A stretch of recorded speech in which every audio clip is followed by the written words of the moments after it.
but the age of Earth findings are enormous.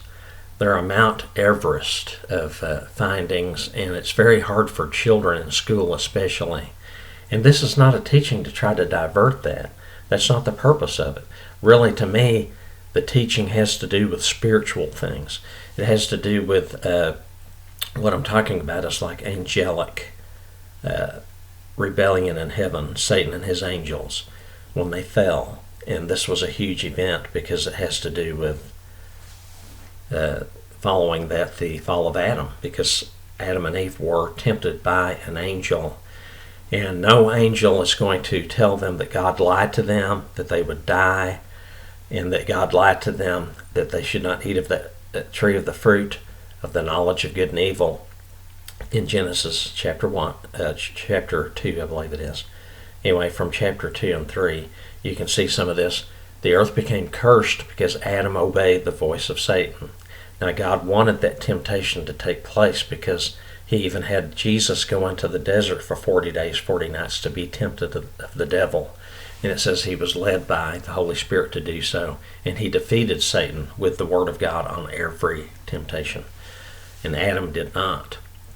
But Satan was fallen when he approached Adam and Eve because he blasphemed and said, God has lied to you.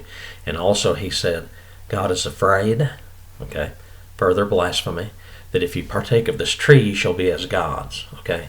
And they did partake of the tree, so they fell.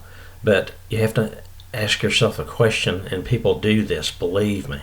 This is even a stumbling block for some people. It was for me when I was younger, that they don't understand when Satan could have fallen if he was there tempting Adam and Eve. Okay, now, I remember when I was about 17, I had backslidden before that at age 12 up to about 17. Got together with friends that were not up to good. They were up to bad things, drinking and so forth. And I got in with them and I was backslidden. But one day I began to have this urge, which I believe was from God, of course. It has to be, because Satan's not going to urge you to look into his word. But I had this prompting from the Holy Spirit to look at God's word, and I began in Genesis. And I remember reading when it says, and the earth was without form and void. After it says that God created the heavens and the earth, period, it says that the earth was without form and void, and darkness was upon the face of the deep. And the Spirit of God moved upon these waters, upon the face of these waters. And you know what? This is a true thing here. I looked at that and I thought, what happened there? And it puzzled me. And I began to think, but I couldn't come up with an answer because I didn't have the scriptures that come into this, that are a consensus that kind of show something here. Now, some people think, no, there's nothing like that. The Bible strictly says that God created the heavens and the earth in 6 literal days, and I believe that. Now, you say, how can that be if you believe in the Genesis gap? Well, it's because the Genesis gap does not take away from Adam's domain being created in 6 literal days. And this was what God gave him. You know, in the book of Revelation, God will recreate the earth yet again by burning it this time. And it will be burned up. Even the elements will burn with fervent heat, Peter said. And then John says, I saw a new heaven and a new earth, for the old heaven and the old earth were passed away. Okay, so a new heaven and a new earth. Now, the heaven, if it's singular, it means the heaven surrounding the earth where the fowl of the earth and so forth fly. Then the second heaven is this huge expansive universe. The third heaven is what Paul talked about, where God's throne is. Now, I don't want to get into too many offshoots here, so let me just say that I then came across at that teen year, if it was 17, I'm quite sure it was, a man, his name is Howard C. Eastep. He's been passed away for many years now. And I happened to see a program of his on television, and he was talking about the Genesis gap, and I just really, my attention got to that because I thought, is this what I was thinking? Something happened? Now, folks, this is literally how this came about. I'm not telling you this to make it sound, I don't embellish on anything, God forbid. I would be in great trouble if I did. But I said, I've got to order that little booklet of his. And I ordered like a little stack of them. And it was called The Pre-Adamic Creation. And he gave Hebrew language things. For example, there's a scripture in Isaiah that says God created not the earth not in vain. He did not create it in vain, but to be inhabited. Okay, so the word in vain is the same Hebrew wording that means without form and void in Genesis chapter 1 verse 2. So I was amazed at that. And I was reading other things within that book, and it brought up things about angels and the fall of angels, why they were cast to the earth. They could have been cast to Pluto or Jupiter or wherever, to the sun, whatever. But they were cast to the earth. Why? Because they had some kind of connection to the earth. What it was, the Bible does not say. But let me just say this. There's always people who disagree with the Genesis gap, an ancient earth that existed possibly eons ago. Genesis chapter 1, verse 1 and 2. What they never seem to realize is that Jesus, for example, now I'm not directing this at Brian, I'm talking generally to people. These are notes, these are old notes here actually, but I kind of refurbished them a little bit. But Jesus, for example, stated that hell was created for the devil and his angels, okay? For the devil and his angels, unquote, Matthew 25:41. Therefore, you do not see it in the Genesis creation narrative for mankind. Would this be the confidence some people believe God had in his created man, that he was going to cast him into hell? He knew that some men would have to be, because God is all-knowing, he's omniscient. But this man made in his image and likeness, well, I'll create this hell in case he goes wrong. God was always, if man fell, God always was there to attempt to lift him up and to save him. And he had this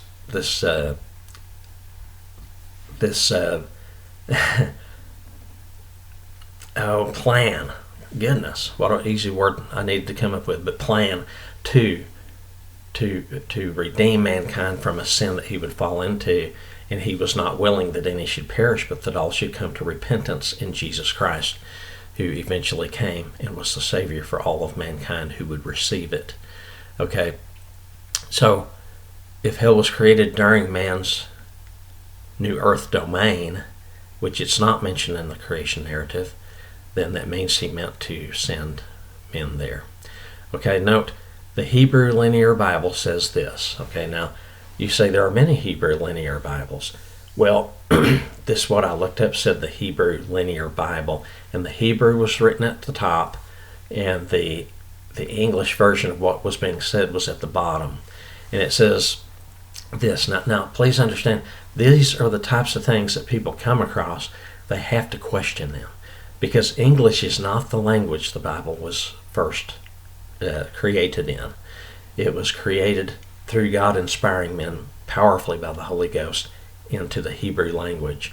And then in the New Testament, Greek, and sometimes in Aramaic, such as when Ezra and his people retranslated some of the Bible because of the Babylonian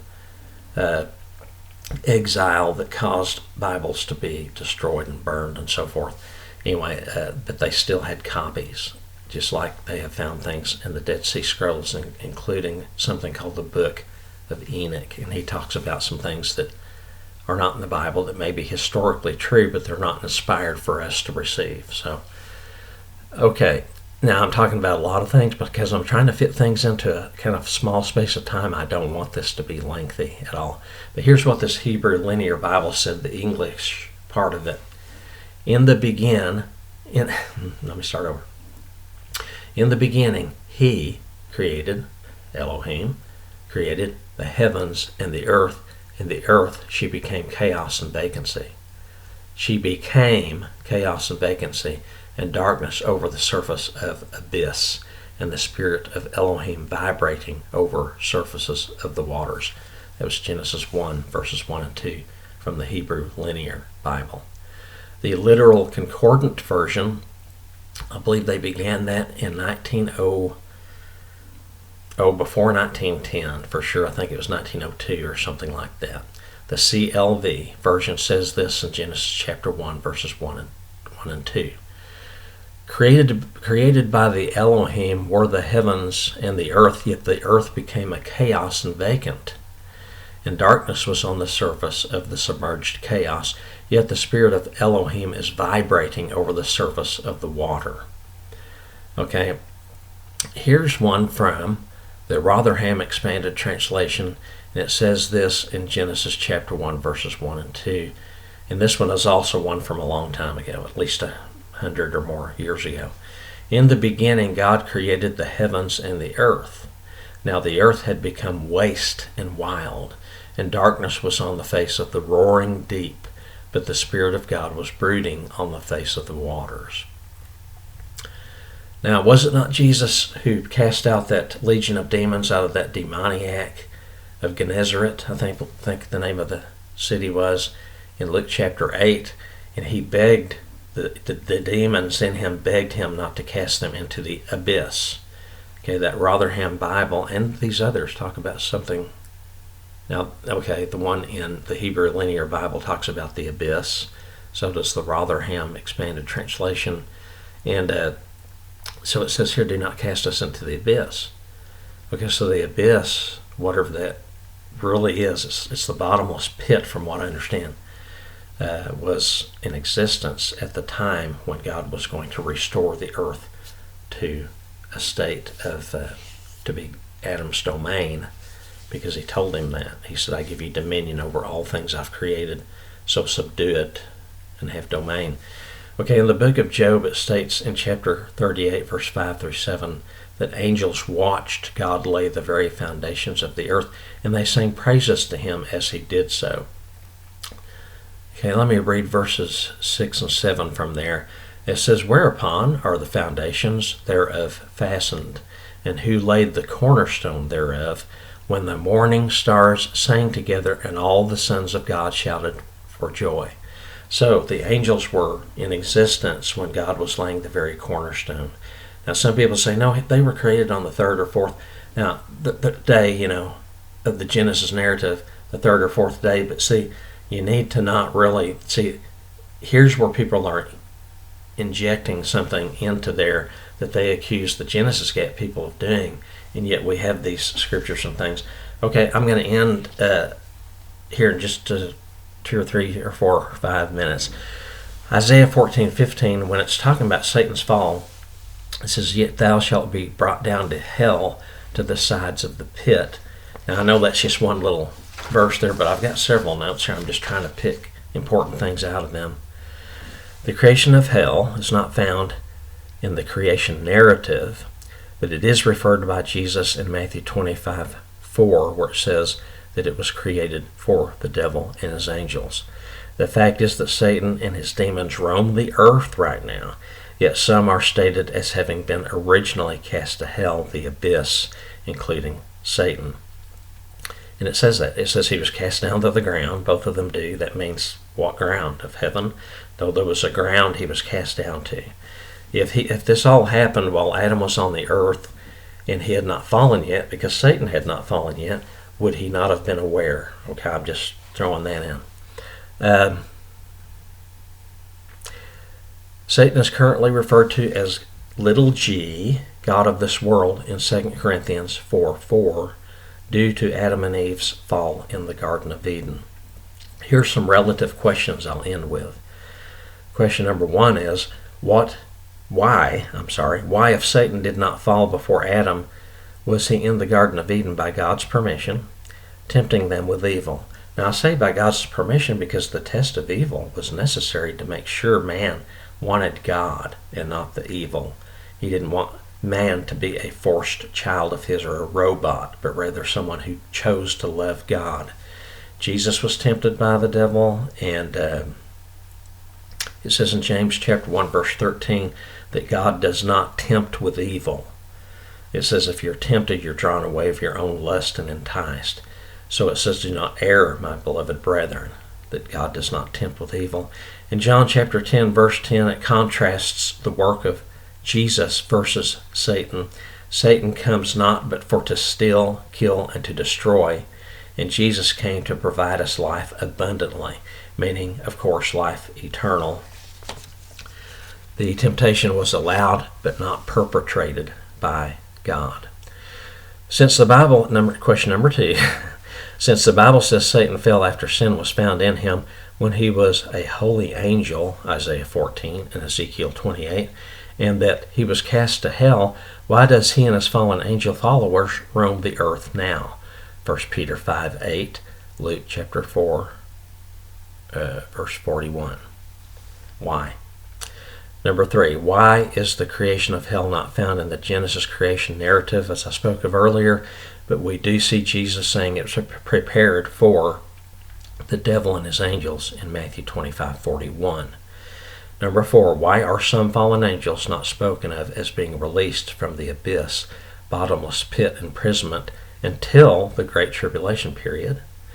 Matthew 24:21, but especially Revelation 9, verses 1 through 5, talk about the angel with the key to the bottomless pit will unleash these demons upon the earth. Why do people never question where those came from? If there's ones that roam the earth, including Satan, where did the ones come from that are in the abyss? Okay, they're going to come out like the smoke of a furnace, but a close-up look at them with John, they're not just locusts. It just appeared that way, but they're not locusts. They look like soldiers with helmets and so forth, teeth like lions, and hair like women. They have some kind of weapon. I guess it comes out of their mouth, but could this be a weapon? It says it shoots out fire and brimstone. Okay, and also they were torment men with stings like the sting of scorpions and so forth. Now, I didn't mean to get into so much of that, but I'm just saying that where did these come from that will be released? What I'm really arriving at is the fact that there is so much more to these things than what people realize. We can put it in a very simplistic way. Most people will accept that, and that's as far as we need to go. But if there are people who have these types of questions, like I had kids come to me during my youth ministry years and also during my years of teaching adults for Bible study at church, and this was one of my other jobs to do, and I did these things from 1983 to the year 2001, and then I began writing ministry. I have many books published on Amazon and so forth. Not a bragging point. I could care less if people are impressed with me or not. And I just want the Word of God to go forth and God to be pleased with me, because I'm the vessel, one of the vessels He's using to do so. And I have the audio books also and so forth. But most of my stuff, I love to do free stuff because I don't want any kind of blessing from it, especially a worldly so-called blessing. I want God's blessing. Okay? Thank you very much for hearing me. I just slung a bunch of stuff at you, kind of shotgunned it at you. But I did it because I wanted this to be short this time. I want it to be one of my sort of devotional length teachings, although it's kind of a more deeper theological thing. But folks, there are many unanswered things, and people question them. They just do. And I did, even as a teenager. So anyway, thank you for hearing me. God bless you. I'm going to go ahead and end now. But I pray, God, that if you don't know Jesus, who died for you, bled for you, went to the tomb after dying on a cross of crucifixion, but was raised from the dead 3 days later for our redemption, our salvation, and our resurrection that will come soon at the rapture, as we call it, where we're caught up to heaven with Jesus to be with Him. And all these things provided through Jesus Christ. If you will receive Him today, He will become your Lord, and He'll walk closer to you than a brother, the Bible says. He loves you. Please do not deny Him. John 3:16, for God so loved the world that He gave His only begotten Son, that whosoever believeth in Him should not perish but have everlasting life. Praise God. Whosoever. Not elected people, but the whosoevers in the world that will receive it. Praise God. Thank you, and I'll talk to you again soon. This is James Lawrence saying goodbye for now.